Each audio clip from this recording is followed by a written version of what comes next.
Assalamualaikum warahmatullahi wabarakatuh. Waalaikumsalam warahmatullahi wabarakatuh. Iya, Baik, silakan. selamat malam, Bapak. Iya, malam. Iya, silakan. Mas Rija ya? Iya. Oh iya, sekarang tadi ada staf kami sudah informasikan untuk mau ada kedatangan Mas Rija.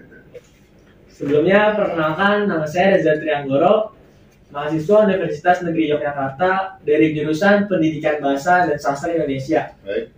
Tujuan saya kesini ya untuk mewawancarai Bapak selaku narasumber saya yang menjadikan tokoh pengusaha yang inspiratif. Apakah Bapak bersedia untuk diwawancarai pada hari ini? Insya Allah bersedia.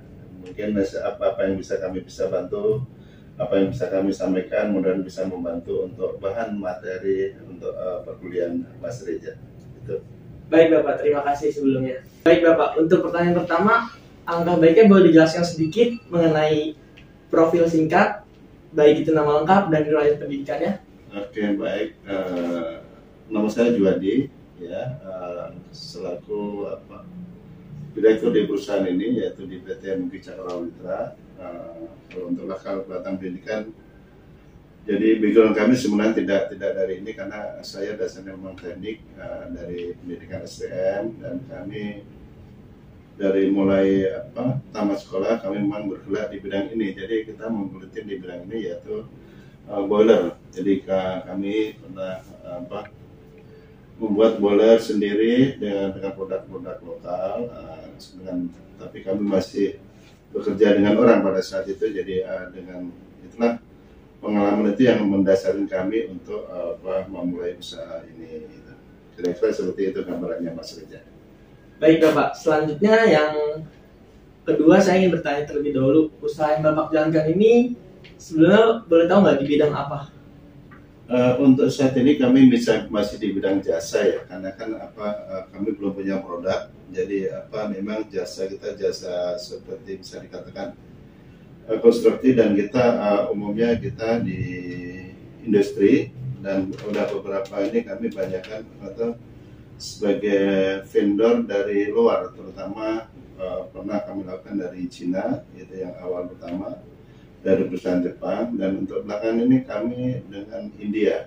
Jadi Vietnam pernah tahun 2014, kami itu tidak berjalan mulus karena ada kerjasama kurang bagus. Tapi untuk dari mulai tahun 2017 sampai sekarang ini kami bekerjasama dengan produk India. Baik Bapak, baik. Kemudian kita lanjut pertanyaan ketiga. Usaha Bapak yang bergerak di bidang jasa kontraktor ini, kalau boleh tahu sudah berapa tahun merintis Pak? Kalau merintis sih dari 2006 itu awal kita mungkin lepas dari kami dulu sebagai karyawan, kami bekerja dengan jasa yang tadinya kami membentuk CP. Awalnya kami buat CP karena kan dengan tuntutan perkembangan, akhirnya kami upgrade di tahun 2012, kami jadikan PT. Jadi berubah PT itu dengan tujuan supaya kami bisa memperluas ini untuk lingkup pekerjaan kita. Memperluas jaringan juga berarti. Betul. Baik Bapak. Kemudian pertanyaan selanjutnya, saya ingin mengenai modal yang dikeluarkan pada waktu awal merintis, itu berapa ya Pak? Ya, kalau modal bisa dikatakan kisarannya waktu itu sih kita modal dasar sih ya tidak besar ya, karena kan waktu itu kita hanya terus terang kami usaha dimulai dari kepercayaan. Jadi kita berikan sistem progres, jadi kepercayaan dari prinsipal untuk mempercayakan pada kami untuk melalui pekerjaan itu. Jadi memang ya paling ya masih di bawah 2M lah gitu untuk pemodalan awalnya. Kira-kira pendapatan bersihnya dalam jangka waktu sebulan itu berapa ya Pak? Wah, ini yang sulit saya sampaikan ya, karena karena pekerjaan kami seperti itu. Contohnya mungkin bisa di itu di shootnya Bapak itu jadi kami karena bisa juga ada hal-hal yang memang dalam satu kontrak kita mungkin ibaratnya nilai kontrak yang biasanya kita bisa selesaikan dalam 3 bulan atau bisa lebih, karena tergantung dari kondisi pengadaan materialnya gitu kan. Jadi kalau gimana ya, kalau saya bilang per bulan rata kami bisa ini apa, memang kebetulan ada bagian keuangan juga nggak apa, hari ini nggak hadir. Selanjutnya boleh dijelaskan Pak, bagaimana awal mula Bapak merintis usaha ini dan bisa bertahan sampai sekarang? Ya, awalnya kami dengan kepercayaan bahwa kami itu dunia bekerja telah tepat dengan pekerjaan. Akhirnya dari awal pertama kami mendirikan VT atau CP, awalnya dari CP itulah kami diberi kepercayaan dari customer. Dari tren tahun 2004 di atas 2006 itu ada tren dari peralihan dari bahan bakar minyak ke bahan bakar batu bara. Disitulah kami jadi peluang itu kami manfaatin. Disitu kami ada sebagian yang kami dapatkan dari situ. Jadi terus kepercayaan yang kami bangkitkan lagi di 2011 kami ada bangun dengan kerjasama dengan perusahaan Jepang sebagai prinsipil. Itu ada satu kompetitor dari perusahaan lokal juga. Ada tiga perusahaan dan kami dituntut untuk dalam 1 bulan harus menyelesaikan 1 unit, dan itu targetnya dalam 4 unit ya. Tapi alhamdulillah itu kami sanggupin dan kami bisa, dan itu awal dari start kita, titik awal untuk mulainya dari situ gitu. Di tahun 2011 itu kami bisa menyelesaikan proyek dalam 4 bulan, itu 4 unit. Itu klien kami yaitu di PT Jal Jedang, itu perusahaan Korea, itu di kondisinya lokasinya di Pasuruan. Oh, Jawa Timur ya Pak? Betul, Nah, Jawa Timur.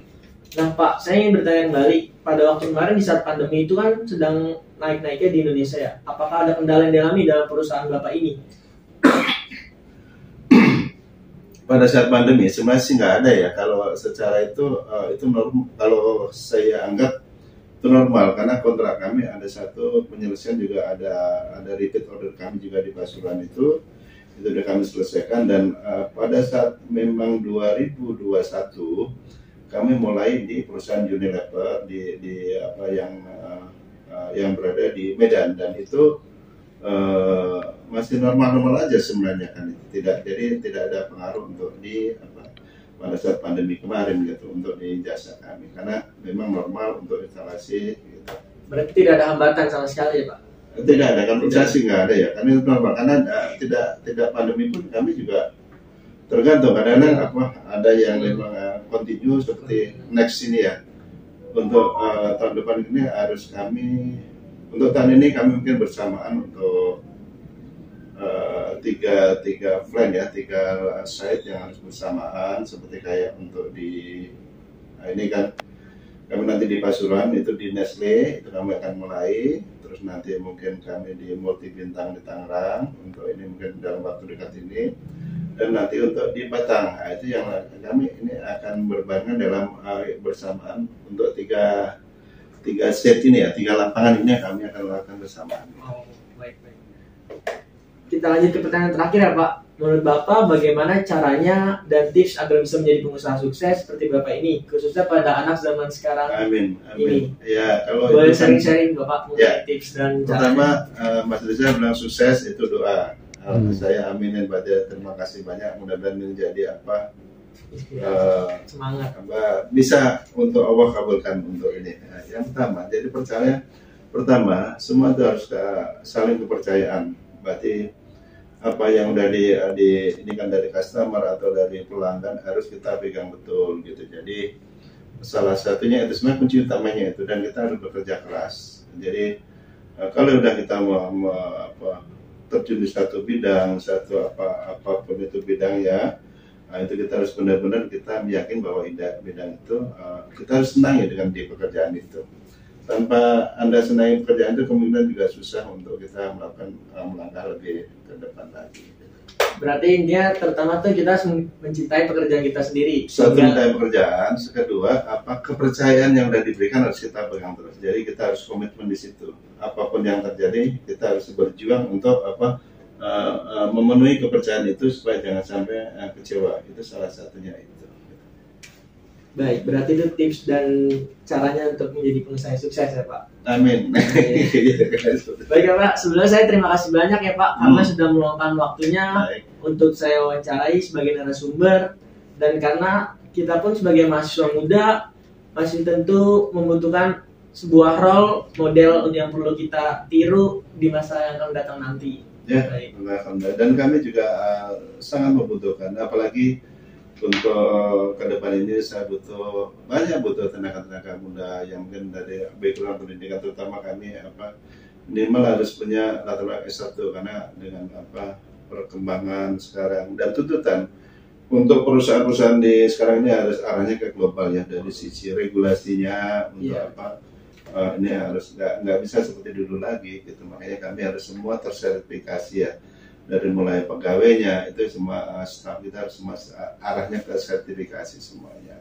Kira-kira seperti itu Mas Reza. Baik Bapak, terima kasih ya Pak sebelumnya Pak. Terima kasih banyak atas kunjungannya. Terima kasih dan Pak. sukses ya, biar cepat selesai ya. Baik Pak, terima kasih. Ya.